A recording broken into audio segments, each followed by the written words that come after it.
science S16, la leçon 1. Donc le système solaire, c'est quoi? Donc c'est l'ensemble des objets qui est gouverné par l'attraction gravitationnelle du Soleil. Donc c'est toutes les planètes, tous les objets qui tournent autour du Soleil. Qu'y a-t-il au centre de notre système solaire? Donc c'est le Soleil. C'est une boule de gaz qui, par sa masse et sa densité, régit le système tout entier. Le Soleil est donc une étoile. Donc voilà. Donc quels sont les objets du système solaire? Parce qu'il y a plusieurs choses dans le système solaire, il n'y a pas que les planètes, mais ne sont pas toujours des planètes. Donc les objets du système solaire sont les objets qui tournent autour du Soleil. Donc déjà il y a le Soleil, il y a les 8 planètes, Mercure, Vénus, Terre, Mars, Jupiter, Saturne, Uranus et Neptune. Les planètes naines, ce sont les petits objets qui sont plus éloignés de notre système solaire, qui ressemblent à des planètes, mais en beaucoup plus petites. La plus connue, c'est Pluton, parce qu'avant, quand moi j'étais petite, on disait que c'était une planète. C'était la 9e planète. Mais en fait, aujourd'hui, on se rend compte qu'elle est plutôt... qu'elle est très petite, cette planète. Maintenant, on a plus de données. Et qu'en fait, elle fait plutôt partie des planètes naines. Donc les planètes les naines que l'on connaît aujourd'hui, c'est Cérès, Pluton, Eris, Oméa et Makmak. Les satellites de planètes comme la Lune, puisque la Lune, c'est le satellite de la Terre, hein, c'est une microplanète, hein, toute petite. Donc un satellite planétaire qui ne tourne pas autour du Soleil, mais autour de la Terre. Et donc il y en a dans notre système solaire environ 170. La Terre en a qu'un, mais il y a d'autres planètes qui en ont beaucoup plus. Les astéroïdes, donc c'est des corps irréguliers, de forme et de taille variées, environ 500 000 chez nous, dans notre système solaire, qui se trouvent pour la plupart dans la ceinture d'astéroïdes, entre Mars et Jupiter.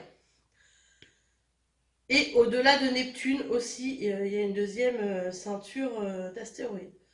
Donc les comètes, plusieurs centaines quand même dans notre système solaire, ce sont des objets actifs de notre système solaire, ce sont des objets glacés qui à l'approche du Soleil fondent et développent une magnifique queue, donc des fois on les voit passer, ces comètes, comme la comète de Halley par exemple, avec cette magnifique queue bleue.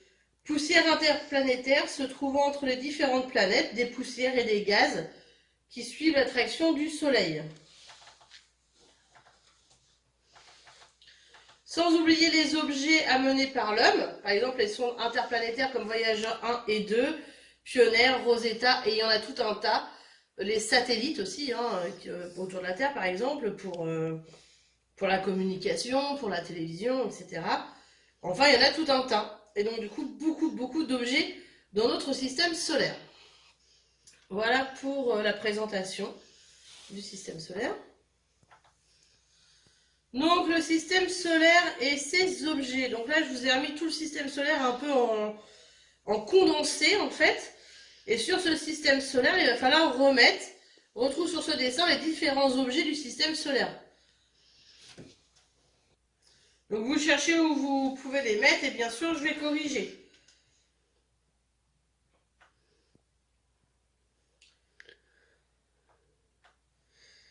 Donc les poussières interplanétaires, c'est toutes les petites poussières que vous voyez. Les sondes interplanétaires, c'est ici. Les planètes naines, donc ici il n'y a que Pluton qui est représenté. Les comètes, avec leur belle queue bleue.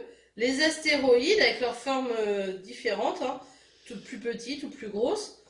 Ensuite, j'ai mis le Soleil, les 8 planètes qui sont ici. Et un des satellites, hein, puisqu'il y en a plein d'autres. Mais j'ai mis les satellites de planètes et donc en exemple il y avait la Lune. Donc voilà, cette magnifique photo de la NASA. Voilà. Ensuite, donc 8 planètes dans notre système solaire. 8 planètes dans la Terre qui gravitent autour du Soleil, tout en tournant sur elles-mêmes. Donc chacun tourne autour du Soleil et en plus elles tournent sur elles-mêmes les planètes. Donc ces planètes, elles sont bien sûr de mieux en mieux connues, hein, grâce au très puissant télescope terrestre, au télescope spatial Hubble. Différentes sondes automatiques aussi voyagent dans l'espace, hein, il y a eu le voyage vers Mars par exemple, et nous envoient de très précieuses informations. Donc on va essayer de replacer sur ce schéma les différentes planètes. Donc vous avez ça à replacer. Alors, vous n'avez pas cette image qu'avec la photocopie, ça n'aurait pas fait joli. Vous avez cette image, vous, donc, à replacer les planètes au bon endroit. Donc, vous essayez de le faire. Et puis après, moi, je corrige.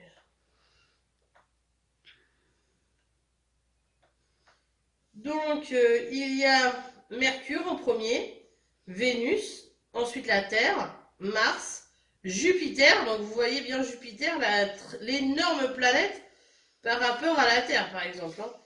Saturne, Uranus et Neptune. Donc, sur cette image qui respecte les échelles, on se rend bien compte qu'il y a 4 petites planètes et 4 énormes planètes, puisque ces planètes ne sont pas faites de la même manière.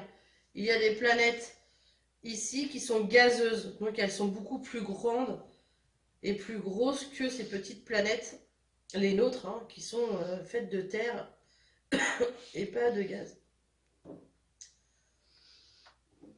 Donc vous remettez sur ici, hein.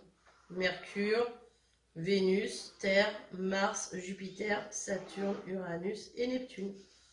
Voilà. Donc les planètes telluriques et les planètes gazeuses. Donc telluriques, c'est celles qui sont faites de terre, et les planètes gazeuses sont les grosses.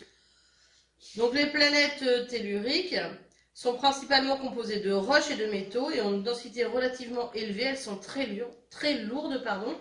Elles sont en rotation lente. Elles ont une surface solide et pas d'anneaux et très peu de satellites. Mercure, Vénus, la Terre et Mars. Alors qu'on a ces très grosses planètes, les planètes gazeuses, qui sont principalement composées d'hydrogène et d'hélium et généralement ont une faible densité. Du coup, comme elles sont faites de gaz, elles sont très grosses mais très légères. Une rotation rapide, vu qu'elles sont légères, des atmosphères épaisses, des anneaux et beaucoup de satellites. Donc Jupiter, Saturne, Uranus et Neptune. Voilà, avec les anneaux les plus connus, hein, sur Saturne bien sûr. Donc notre système solaire vu du ciel, on pourrait regarder l'été, donc cette carte, où on a Orion et la constellation du Gémeaux et d'Orion, avec la Lune qui est située ici. En dessous, on verrait Vénus, qui est donc appelée l'étoile du Berger.